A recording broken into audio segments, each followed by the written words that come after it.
Përfundimi përpara afatit i mandatit të kryetarit të Këshillit Bashkiak Durrës Ani Durmishi, i cili pritet që në shtator të marrë mandatin e deputetit, i hap rrugë zgjedhjes së një kryetari të ri.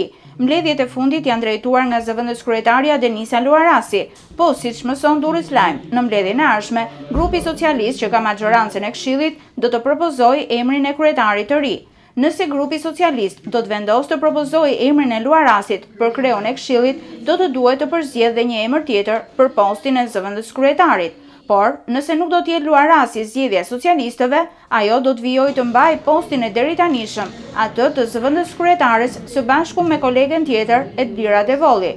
Burime nga PS konfirmojnë se deri tani nuk ka një emër konkret për postin e kreut të KB-s, por pritet të vendoset në ditët në vijim. Në të njëjtën kohë, PS pritet të përzgjedhë nga burimet njerëzore të saj edhe një nënkryetar të ri bashkie, pasi Renis Mullaj, pak ditë më parë, u emërua drejtori i Spitalit Rajonal Durrës. Mullaj ishte nënkryetari më i ri në moshë i bashkisë, pasi u zgjodh në këtë post kur ishte vetëm 25 vjeç.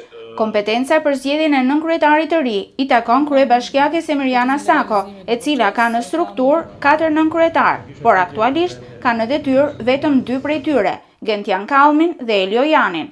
Hera e fundit kur Bashkia Durrës ka pasur 4 nënkretar në detyrë, ishte viti 2019, kur postin e kryetares e mbante kryetaria atëhershme e bashkisë Valbona Sako.